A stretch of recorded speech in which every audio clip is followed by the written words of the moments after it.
Excellent. Okay, I just need a sec. I need to share my screen. Excellent. And without further ado, I'd like to introduce Chris and Liz from Alfa, the farm, who are going to talk about utilizing no-cost software for SSPs to help improve program data collection, assessment, and find funding. So very, very important, and we're all keen to see what you have to say today. Take it away. Hey, so I'm Chris and Liz is on here. I'm going to talk first and then she's going to demo. So like you just said, we're here to talk about no-cost software to help with data collection, assessment, and finding funding. Because when we started our program, we realized that we had tons of data. We weren't quite sure how to organize it.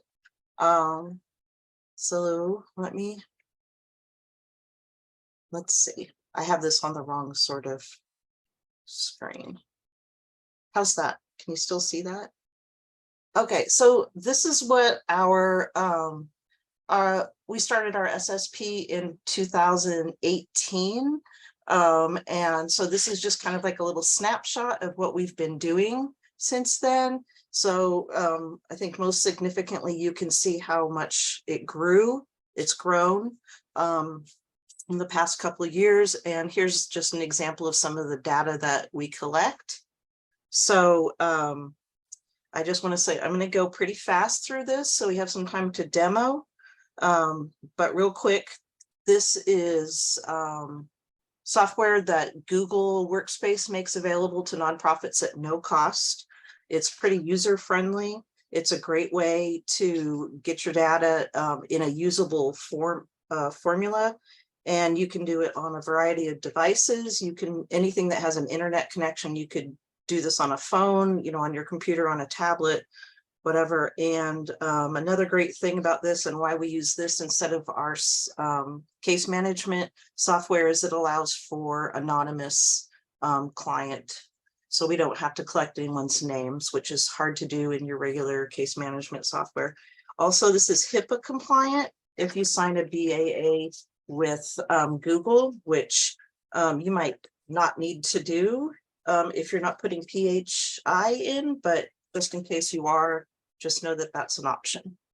So first, here's the Google for Nonprofits. This is a real quick how, like the process that we use Forms, Google Sheets, and Google Data Studio, but there's a lot more tools in the suite that you can use: email, websites, domains, Google Voice, all sorts of things.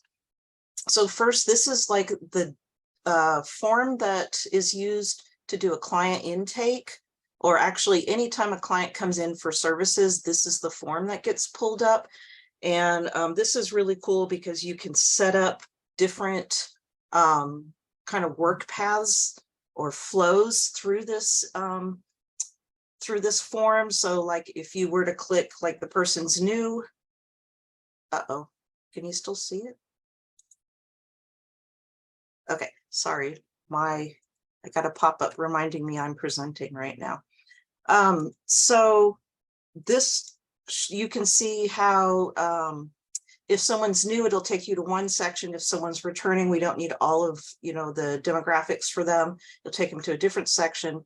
So this is just really easy to set up. And one really, really cool thing about this is that because you can pre-fill the selections, you don't have so many human errors when you are looking at your data. Like there's been so many times when we were just using spreadsheets and people were keying in information, there'd be like a leading space at the beginning of something or an ending space at the end of something, and that really messes up when you're trying to aggregate the data. So this is where the information goes to, straight from that form. It goes to a Google sheet like this, and this, you can see that how the information looks like this. There's actually tons and tons of columns because it has so many forms integrated into it. And then this is what it looks like as it comes out.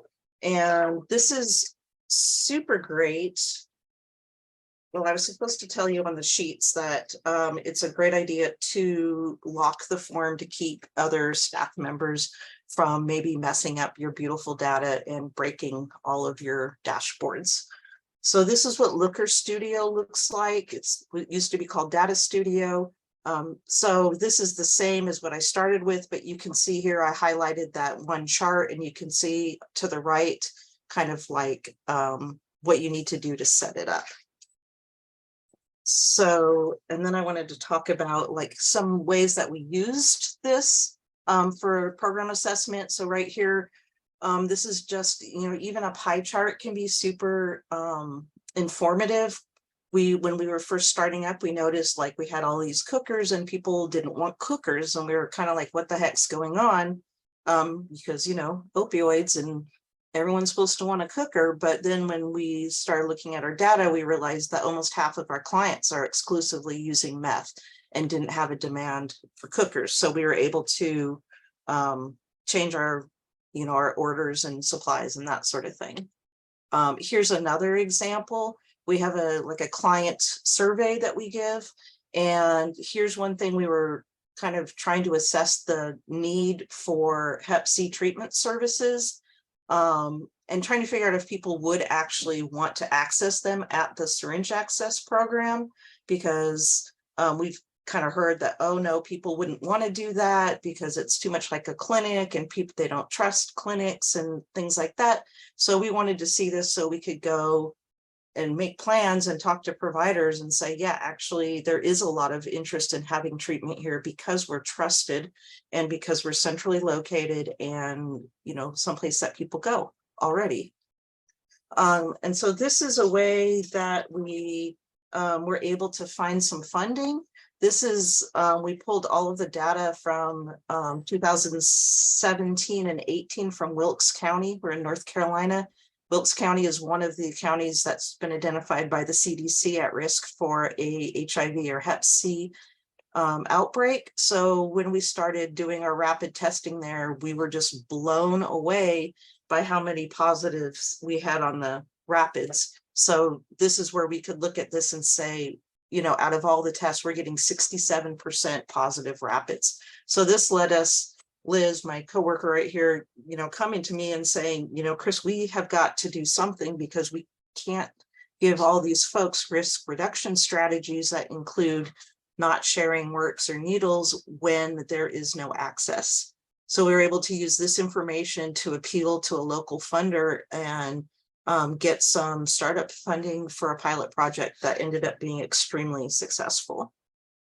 Here's another way that we use this software to find funding. So this right here is kind of a dashboard I use, and you can see over there that I've adjusted the dates and the county. So this way I can go to like specific grantors and say, hey, we have documentation that this is, you know, there's a high need in your county. And so, you know, it really helps back up instead of us just telling them that, but to have this information right here, especially like with the naloxone and overdose reversals. We've really bumped up what we've been doing since 2021, but even then you can see there was over 300 reversals reported to us, and that's really powerful information. And I also used this to when North Carolina is still figuring out how to do their opioid settlement funds, and I was able to produce one of these for each of the 9 counties that we serve and share that with the county commissioners so that they would, you know, kind of be faced with the truth that there was a need and there was a problem in their jurisdiction. So far that money hasn't come through, but at least I was able to show them what we were doing and that there was a need. We did get a big amount of funding from one funder who serves Burt County, which is another CDC identified county for at risk. And so this was really instrumental, and we can track all sorts of things, and Liz will show you that.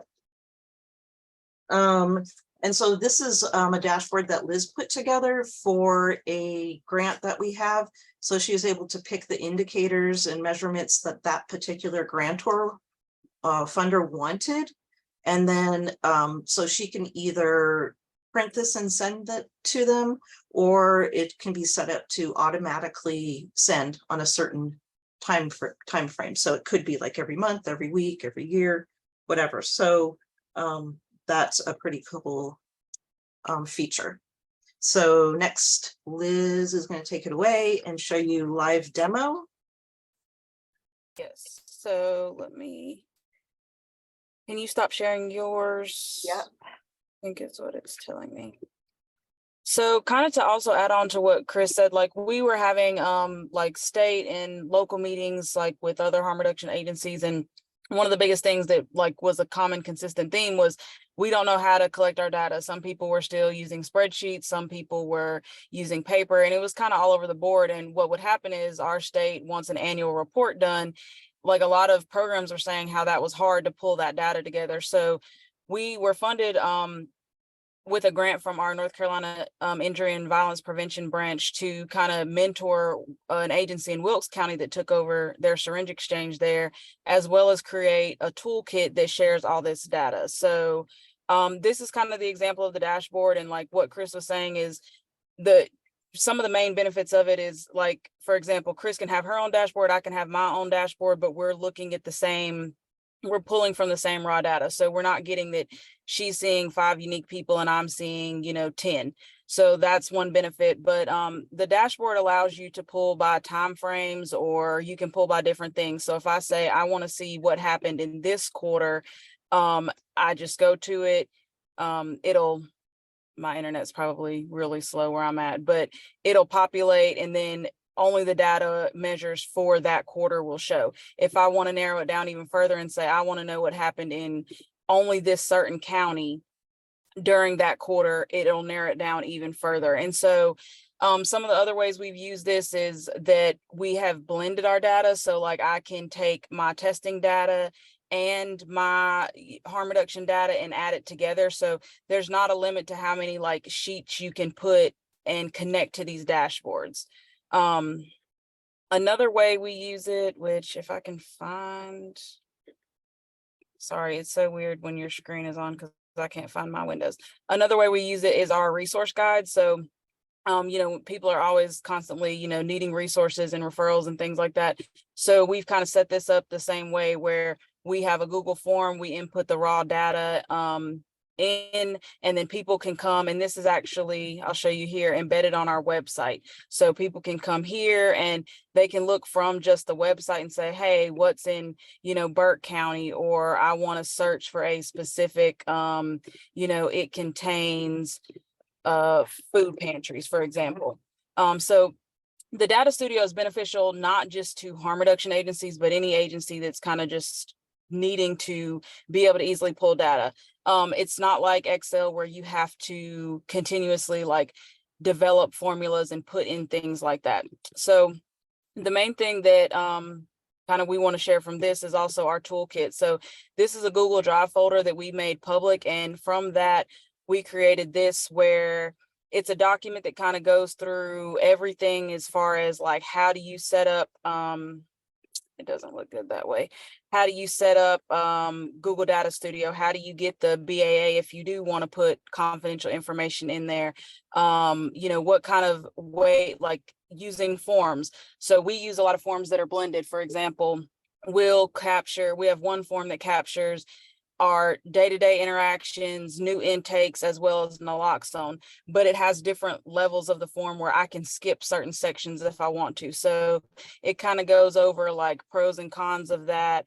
I give a lot of information on the help links. So that's the other great thing about Google is there's a lot of help links. Like YouTube is your friend. There's a video for it. Most likely if it's something you want to learn about this. And so through that project, we've kind of developed this toolkit, and we helped mentor this other agency to be able to utilize it in that way as well. So Chris, can you, because I don't have it pulled up, I'll stop my video. Or I'll stop sharing if I can figure out how. Can you pull up the QR code so that people can see? Oh, yeah.